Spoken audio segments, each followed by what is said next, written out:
On a warm summer evening in August of 2011, 19-year-old Wang Weya was sitting in a dimly lit internet cafe in the bustling city of Taiping, China. Weya was a quiet, reserved teenager who lived with his parents in a modest neighborhood. He was the kind of person who did not like to make waves or cause any trouble. If his friends wanted to go somewhere, Weya would just tag along. He was a classic go-with-the-flow kind of guy. He had recently graduated from high school, and he was currently in that transitional phase of life, trying to figure out what his next steps would be. But on this particular Saturday, August 13th, his only real plan was to hang out with his two closest friends, Ma Jun and Zhou Guo. These three had been inseparable for years, spending almost all of their free time together. The internet cafe was crowded, noisy, and stuffy. Rows of glowing computer monitors illuminated the faces of dozens of teenagers. The air was thick with the smell of instant noodles, stale cigarette smoke, and the heat radiating from multiple computer towers. Jun was sitting in a plastic chair, clicking his mouse frantically and staring at the screen. He was deep into a competitive computer game, completely focused on the digital battle. Guo was sitting right next to him, legs crossed, occasionally tapping his foot with impatience, while Weya just leaned back in his chair, quietly watching the gameplay. They had been in this dark room for hours, and the sun had already set outside. When the game finally ended, Jun stretched his arms above his head and let out a loud sigh. Guo immediately stood up from his chair. He announced to the group that he was completely done with playing games for the night. He wanted to go do something else. Weya, feeling a bit tired and noticing how late it was getting, suggested that they just head back to one of their apartments. He figured they could just watch a movie, grab some food, and call it a night. But Guo shook his head. He said that it was Saturday night, they did not have school or work the next day, and they had the freedom to stay out all night if they wanted to. He insisted that they needed to find something exciting to do, something that would make this night memorable. Now, none of them had a great idea of what would actually be exciting. So Guo suggested they at least go outside to have a smoke, clear their heads, and figure out their plans from there. Jun and Weya nodded in agreement, but in reality, Weya was feeling a deep, quiet sense of hesitation. He did not really want to stay out late on this particular night, and that was because this specific weekend was not just any ordinary summer weekend. It was the annual Ghost Festival. In their local culture, the Ghost Festival was taken very seriously. It was a time on the lunar calendar when people believed that the gates of the underworld opened up, allowing the spirits of the dead to wander the streets of the living after dark. Many families in the area, including Weya's own parents, were extremely superstitious about this. They followed strict traditional rules during the festival. They burned incense on the sidewalks, set out plates of food to appease the wandering spirits, and made sure everyone was safely inside their homes before sunset. In fact, the festival was taken so seriously that many local businesses closed their doors early so their employees could get home before nightfall. The streets, which were usually busy and vibrant at night, became completely abandoned and quiet. Weya did not necessarily believe in ghosts himself, but he had been raised with these stories and warnings his entire life. The superstition was deeply ingrained in his mind. He knew his parents would be worried if they found out he was still out after dark during the Ghost Festival. He felt a nagging sense of unease, a voice in his head telling him that staying out late tonight was a bad idea. But as usual, Weya did not want to ruffle any feathers. He did not want his friends to think he was superstitious or cowardly. So, when Guo and Jun started walking toward the exit of the internet cafe, Weya quietly fell into step behind them. Keeping his worries to himself, they walked out of the bright, noisy cafe and into the cool, silent night air. The parking lot was empty, and the street outside was eerily quiet. They climbed into Weya's car, which was a small, older sedan. Jun, who loved to drive, got into the driver's seat. Weya sat in the front passenger seat, and Guo climbed into the back. After having a smoke, they still could not come up with a solid plan. There were no parties happening, no shops open, and nowhere to go. So, they decided to just drive around the city and the surrounding areas, hoping they would stumble onto something interesting. Initially, when they started driving, the boys were high energy. They were laughing, talking loudly, and listening to music. They felt a thrill from being out on a night when everyone else was locked inside their homes. But as the hours dragged on, the excitement began to fade. They drove through the center of the city, passing row after row of closed shops with their metal shutters pulled down. The streetlights cast long, lonely shadows on the empty pavement. It was incredibly boring. There was absolutely nothing to do. By around midnight, they had reached the outskirts of the city. The paved roads turned into narrower, poorly lit lanes bordered by dark fields and patches of trees. Weya was feeling incredibly frustrated. He was exhausted, his head was starting to ache, and he regretted not speaking up earlier. He just wanted to be asleep in his own bed. Since nobody was talking anymore, Weya decided to lean his head against the cold passenger window. He closed his eyes and allowed himself to drift off to sleep, hoping the long, boring drive would be over soon. He was only asleep for a short time when he was suddenly jolted awake. The car came to a violent, screeching stop, throwing him forward against his seatbelt. The tires squealed loudly on the dark road. From the back seat, Guo immediately yelled at Jun, asking him what he was doing and telling him to drive more carefully. Wei, rubbing his eyes and feeling completely disoriented, looked over at Jun to see what had happened. Jun was frozen. He was not paying any attention to Guo's yelling or Wei's confused questions. He was staring straight through the windshield, his hands gripping the steering wheel so tightly that his knuckles were white. He slowly raised his right hand and pointed a finger at the road ahead. He whispered for them to look. Wei leaned forward and looked through the windshield, trying to blink away the sleep from his eyes. The high beams of the car illuminated a scene that made his heart stop. There, sitting right in the middle of the narrow, dark road, was a woman. She was sitting flat on the asphalt, wearing a simple floral dress. Right next to her, a bicycle was propped up on its kickstand. They were on a very remote stretch of road, miles away from any houses or businesses. It was pitch black all around them, except for the bright white light of their car's headlights. The woman was sitting completely still, staring directly at the car with a blank, unblinking expression. The sight was deeply unsettling. Jun, trying to shake off his fear, leaned out of the driver's side window and shouted at the woman. He told her to get out of the road and asked her what she was doing. But the woman did not move. She did not even flinch at the sound of his voice. She just continued to sit there, staring blankly into the headlights. The silence inside the car was deafening. None of the boys knew what to make of this. Eventually, Jun pulled his head back inside, put the car in gear, and slowly drove around the woman, giving her as much space as possible. As they passed her, Wei looked out of his window. The woman did not turn her head to watch them. She just kept staring straight ahead at the empty space where the car had been. Jun accelerated, and they quickly left her behind in the darkness. For the next hour, they kept driving, but the atmosphere inside the car had completely changed. The music was turned off, and nobody spoke. They were all thinking about the woman in the floral dress. It was incredibly strange and creepy for anyone to be sitting in the middle of a dark road in the middle of the night, but it was infinitely creepier because it was the night of the Ghost Festival. At around 1 in the morning, Guo spoke up from the back seat. He suggested that they go back to that same intersection to see if she was still there. He said they should just check on her, but in reality, they were all curious and deeply unsettled. They did not actually expect to see her. They assumed that no matter how strange she was, she must have gotten up and gone home by now. Jun turned the car around and drove back toward the outskirts of the town. They navigated the dark, winding roads until they reached the remote stretch. Jun slowed the car down as they approached the intersection. The headlights swept across the road, and as the light settled, all three boys gasped. She was still there. She was sitting in the exact same spot, in the exact same position, with the bicycle still propped up next to her. She had not moved an inch in hours. She was still wearing the floral dress, and she was still staring blankly ahead. A wave of panic washed over the boys. This was not normal human behavior. They began to discuss the very real possibility that they were not looking at a living person. They wondered if they were actually seeing a ghost. The fear was overwhelming. Jun did not wait around this time. He immediately slammed his foot on the gas pedal, sped past the woman, and drove straight to his house. They parked the car, ran inside, and piled into Jun's bedroom. They locked the door and lay there in the dark, unable to sleep, waiting for the morning light to come. Several hours later, the sun finally rose, and the boys felt a slight sense of relief. They walked into the kitchen, where they could hear the sound of Jun's mother cooking breakfast. The smell of fresh scallion pancakes and hot congee filled the air. Jun immediately began telling his mother about the terrifying thing they had seen the night before. Guo and Wei chimed in, adding details about how the woman had sat completely still in the middle of the road for hours without moving or blinking. They expected Jun's mother, as an authority figure, to offer a rational explanation. They thought she might tell them to call the police or the hospital, or that it was just a prank. But she did not do that. Instead, she turned around to face them, her expression incredibly serious. She looked at them and told them very calmly that they had seen a ghost. The boys were stunned by her reaction. But Jun's mother was not finished. She explained to them that the Ghost Festival was not a joke. She said that the spirits wandering the streets on that night were looking for living people to latch onto. She warned them that once a ghost targets you, it will bring you terrible bad luck, and eventually it will try to destroy you. Specifically, she mentioned a well-known local belief about water ghosts, spirits of people who had drowned and were trapped in a state of unrest. These spirits would try to pull living people into water to drown them, taking their place so the spirit could finally move on to the afterlife. She told them that because they had stayed out late and interacted with the spirit, they had been targeted. Wei felt a cold sweat break out across his neck. The details fit perfectly.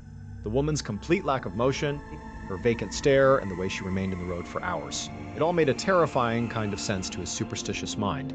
He was filled with a deep, paralyzing dread, but Jun's mother told them not to despair. She said there was a way to fix this and protect themselves. She told them they needed to buy ghost money, which were paper sheets representing currency for the afterlife, and burn them at their family graves. By doing this, their deceased ancestors would receive the money and use it to pay off the evil spirit, convincing it to leave the boys alone. Later that afternoon, the boys went to a local shop and purchased a large stack of ghost money. Wei then drove them to a cemetery located near Jun's house. This cemetery was quite old, situated on a quiet hillside next to a massive, unharvested cornfield. The corn stalks were fully grown, standing over 6 feet tall, creating a dense, impenetrable wall of green right next to the graves. They parked the car. Guo decided to stay behind in the vehicle because they had already burned ghost money at his family's plot in a different cemetery earlier that day. Wei and Jun got out of the car, carrying the paper money. They were both incredibly tense. Wei kept looking over at the whispering cornfield, feeling like someone was watching him from between the stalks. They walked deep into the cemetery, navigating the narrow paths between the old stone headstones until they reached Jun's family plot. They knelt down on the dry grass, pulled out the paper bills, and struck a match. They began to feed the ghost money into the small fire they had started in a metal dish. As the paper turned to black ash and drifted into the air, Wei felt a sudden wave of relief.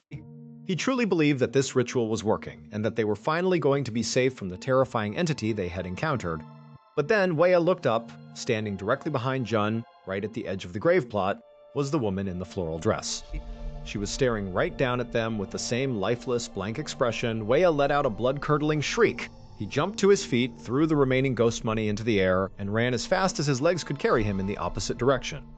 Jun was startled by Wei's sudden scream and scrambled to his feet. He turned around expecting to see the woman, but there was absolutely nobody there. He looked back toward the cemetery path and saw Wei running at full speed. Wei did not head back toward the car. Instead, in his blind panic, he sprinted straight into the massive, dense cornfield and disappeared among the tall stalks. Jun ran back to the car and grabbed Guo. They both ran to the edge of the cornfield and went inside to find Wei. But the cornfield was incredibly difficult to navigate. The stalks were so thick and tall that they blocked out most of the daylight, and the sharp leaves scratched at their faces and arms. It was like walking through a maze. They called out Wei's name repeatedly, but the only sound was the rustling of the leaves in the wind. There was no response. Realizing they could not search this massive field alone, they called several of their friends to join them. A large search party gathered at the edge of the cornfield. They spent the entire afternoon and well into the night searching through the stalks with flashlights, shouting Wei's name. But they found absolutely no sign of him. He had completely vanished. 3 days later, Jun was sitting in his bedroom, feeling completely miserable. He was consumed by guilt and fear. He could not stop thinking about Wei running into that dark cornfield, chased by a ghost. He wondered if his friend was still out there, lost and terrified, or if something far worse had happened to him. Suddenly, he heard his mother's voice calling him from the front door. She told him that there was a visitor. Jun got up, walked to the front of the house, and saw a police officer standing in the doorway. The officer looked at Jun and his mother with a solemn expression. He told them that a search team had finally found Wei. He was dead. His body had been recovered from a deep, muddy reservoir that was located on the far side of the cornfield. He had drowned. Jun was absolutely devastated. He began to cry, unable to comprehend that his friend was gone forever. The officer then explained that they had spoken to Wei's parents, who mentioned that Jun and Guo were the last people to see Wei alive. The officer asked Jun to explain exactly what had happened leading up to Wei's disappearance. Jun, desperate to make the officer understand, launched into a highly detailed explanation of everything that had occurred. He started from the very beginning at the internet cafe. He explained about the long drive, the ghost festival, and the woman they had seen twice in the middle of the road. He described the fear they felt, his mother's advice about the water ghost, and the trip to the cemetery to burn the ghost money. Finally, he described how Wei had seen the ghost standing right behind him, screamed, and fled into the cornfield. The police officer listened to this long, elaborate story without interrupting. He did not look angry, but his face remained highly skeptical. When Jun finally finished speaking, the officer sighed and asked a single, direct question that would change everything.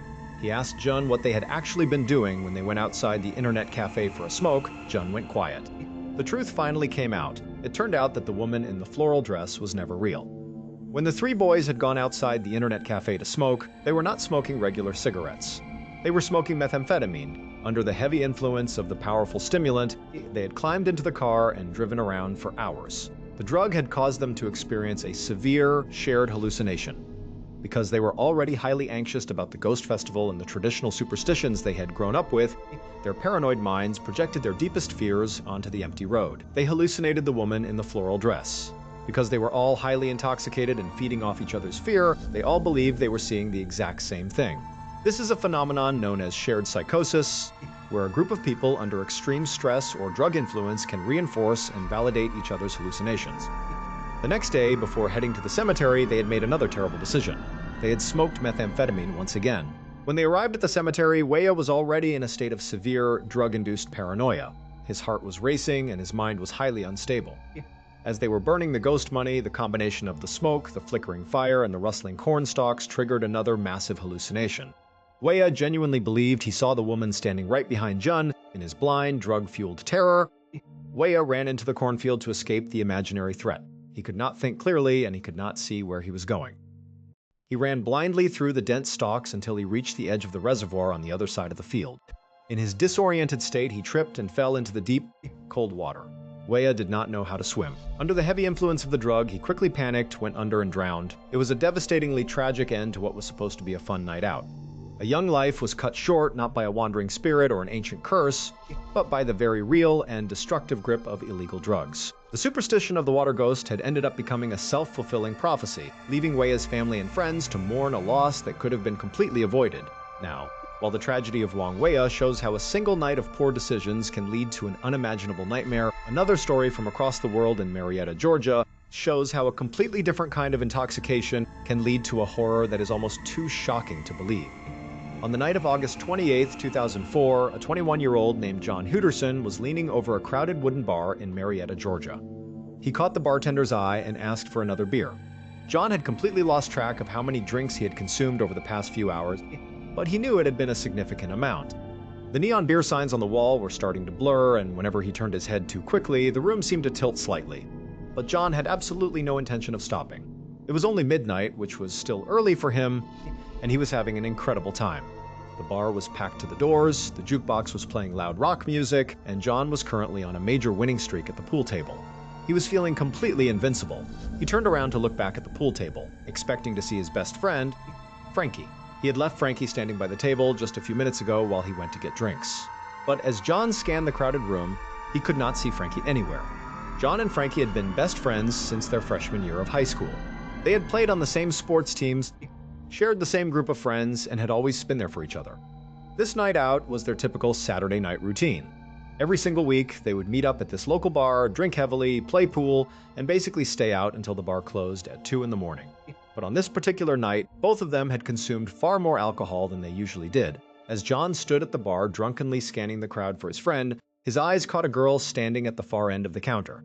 She was very attractive, and she appeared to be looking directly at him with a warm smile. John, fueled by the alcohol and his winning streak, immediately forgot about finding Frankie. He smiled back at her, feeling a rush of confidence. Just then, the bartender slid a cold glass of beer across the counter to him.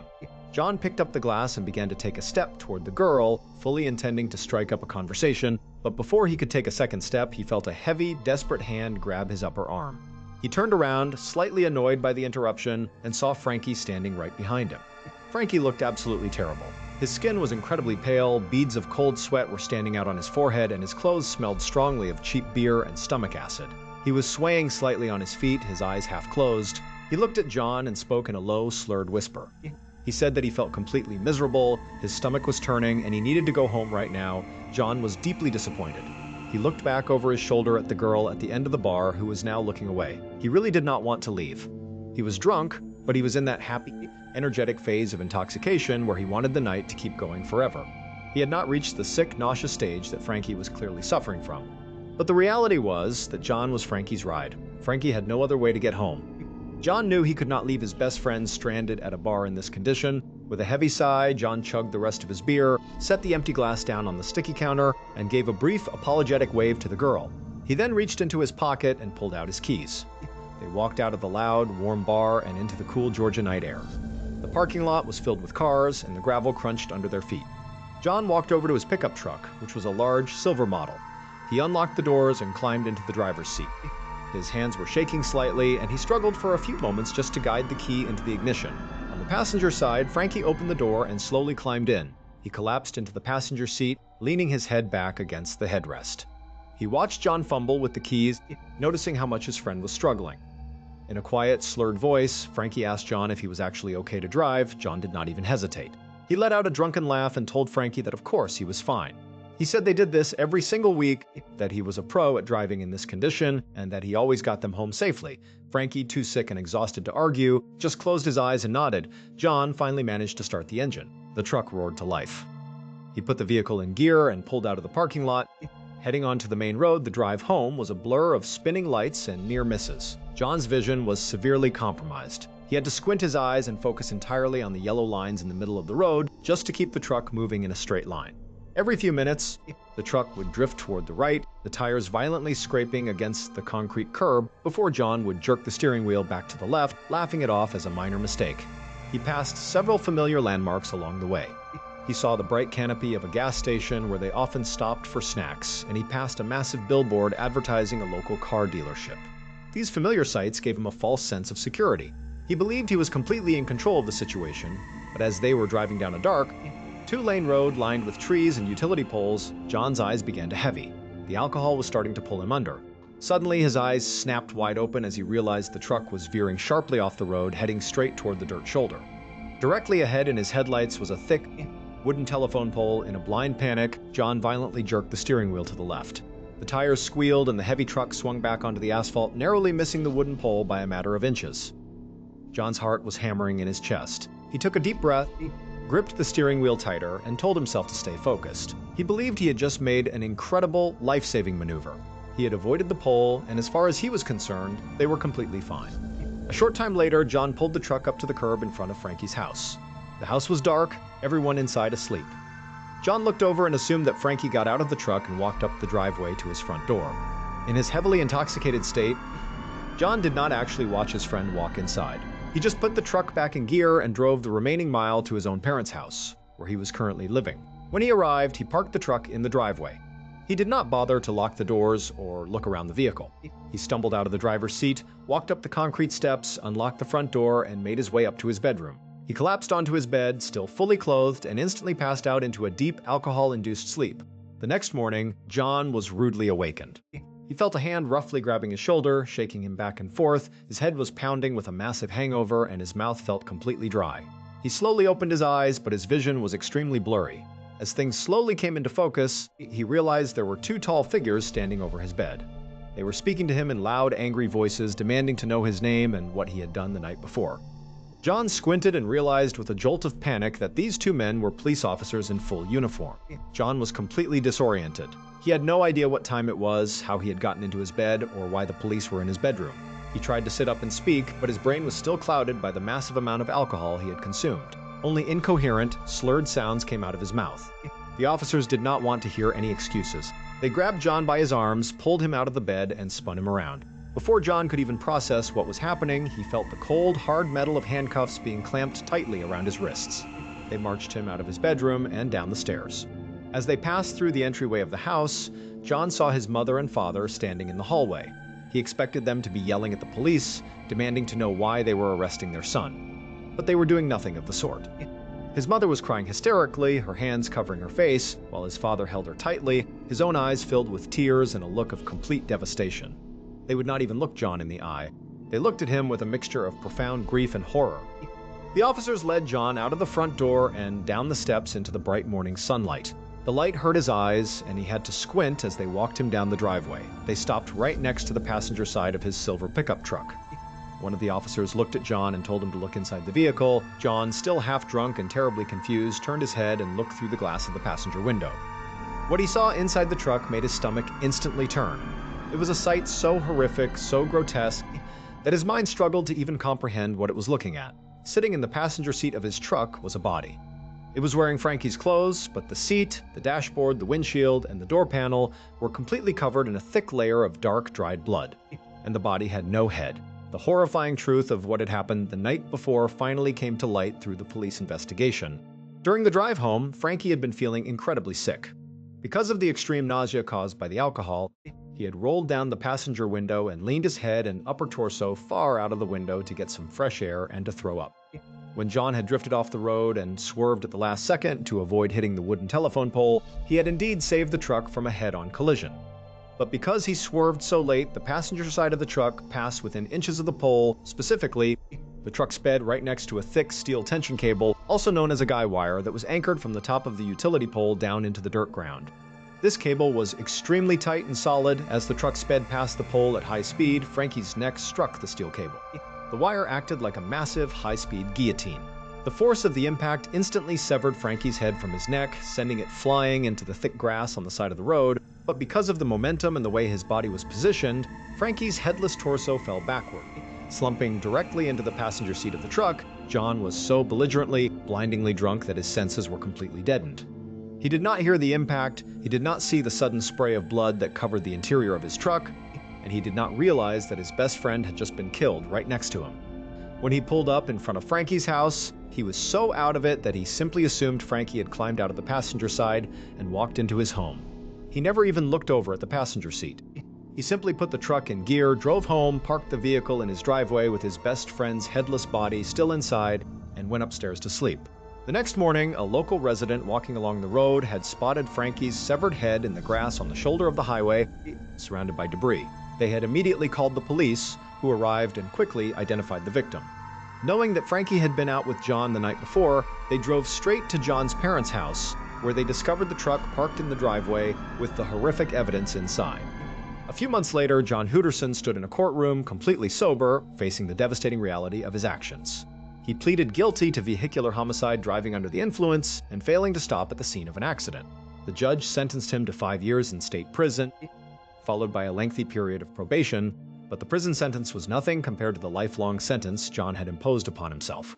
He would have to live every single day with the unbearable knowledge that his selfish, reckless decision to drive drunk had ended the life of his best friend in the most horrific way imaginable.